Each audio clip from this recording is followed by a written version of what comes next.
Welcome to Honors Chemistry, and hopefully this little presentation will help you to know what to expect.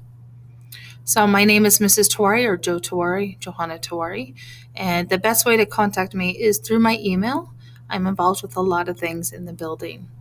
So I put some of the things here.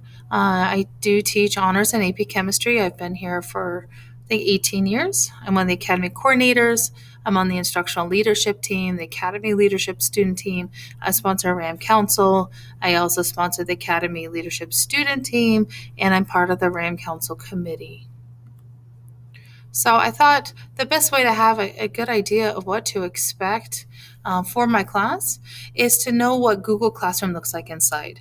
I do use Google Classroom as my main way to explain things to students and to house everything. So when in doubt, go to Google Classroom. The first thing on my Google Classroom is a class business part, and you'll see here is the daily agenda / Kickstarter with calendar, and I open it up for you to see. This is where my weekly agendas are, all the notes all in one place for the year. The Kickstarter is the warm up and usually the plan for the day, and then I put all of the calendars all in one place.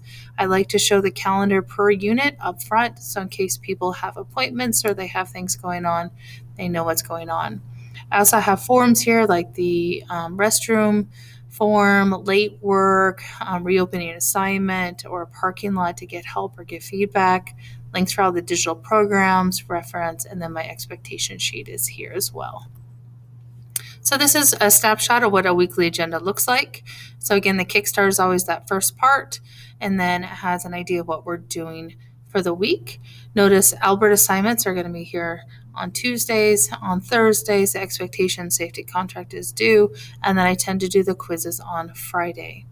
I also have a link here for, again, the full unit calendar, notes all in one place in the parking lot, and the unit test, so they can plan long-term that way. So this is a typical week. Notice everything is color-coded. So yellow was the color on the calendar. Yellow is Monday. Tuesdays is blue. Block days are green, and purple is Fridays. That way, when I post things ahead of time, it doesn't freak a student out that that's everything they're doing in one day. That's for the whole week, and so it makes it easier for them. I'll also use the computer to be a reminder for an Albert assignment. This is to write notes, is the handwriting, and then the goggles for labs. And I just think it helps that they know exactly what to expect in a very fast glimpse. So the Albert assignments is on an external program. They will need to click this when they're done. Writing notes, I want them to write notes ahead of time, and I'll get into that. And so this is everything housed all in one place by week. So flipped learning, what that means in my class is that students will take the notes, and I have the videos usually pre-recorded of those notes, and so that way they can do that ahead of time. So that way we have more time to go through things in class. So I will go through the notes. It'll just be a bit faster, and we'll spend more time on doing practice problems that are embedded within the notes. And hopefully that gives more active time for the students doing the work, not just watching me do the work in class. What about homework? So I do it a little bit differently. So I'm going to use class exit tickets. They're going to be informative, and I'm going to give those for points, most likely on Mondays and Tuesdays. And every Tuesday, there's going to be that one assignment on Albert, and every Thursday, there's probably going to be a group lab due. Everything else is pretty much considered for practice. There might be a digital article or something here and there, but I really don't believe in daily homework where students end up copying each other because they have crazy schedules. I'd rather them figure out what they need to do practice-wise, as little or as much, to be successful. And this also helps when they move on to the college world or whatever path they take in the future. There will also be weekly quizzes. I'm calling it the weekly reality check. Those are open note and multiple choice style. And any late works will be half credit of the earned score. This is what formative looks like. It's a very fast way for me to check for understanding, easy analysis for questions to see if I need to redo anything or reteach. Students can get help privately through formative without having to raise their hand. They can ask me at home, however they want to. And I also love that it auto grades so students know immediately how they're doing. So I have an example problem here, what it could look like with showing work, and what the response looks like. These are different questions. Green is they got it right. red, they got it wrong, and then orange, yellow, they got partial credit. And so it's a very easy way for me to know what they are actually understanding in class. And I most likely will be using this for exams as well. Albert is something new that I'm using this year. Students can gain immediate feedback again.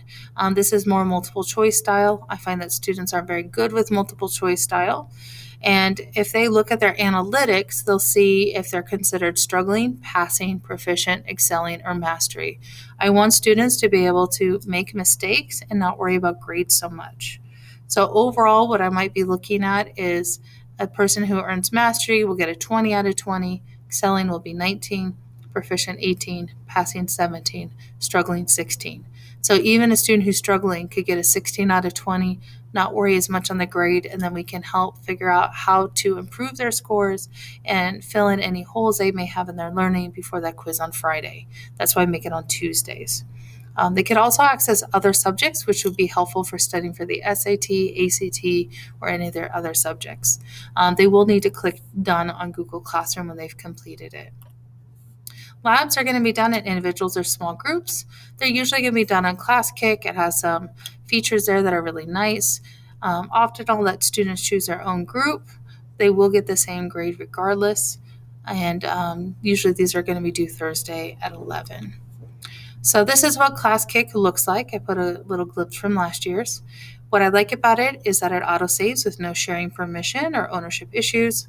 We can annotate PDFs easily. I have a lot of labs as PDFs. Group members can all log in as the same login and then all work on that same document with no changing of sharing permissions. I know exactly where students are working on in the lab, and I could also annotate their pages while they're working on it. I can also make it auto grade, and if I need to change anything, it's really easy to change it directly in ClassKick. So that's something I'm trying this year as well. Class policies: if a student is never late to class or has no unexcused absences, I do drop the lowest test score.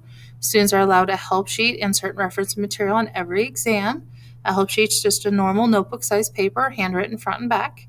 They can also wow me on the final, meaning if they have an 87% or above in the class and they score an A on the final, I'll give them an A. If they're like an 80 to an 86 and they get a 95 or better on the final, I'll give them an A. If they're failing my class, they pass the final, I'll pass them in the class. In my class, there is always hope. Okay, I don't give up on students, and I always err on their side when possible.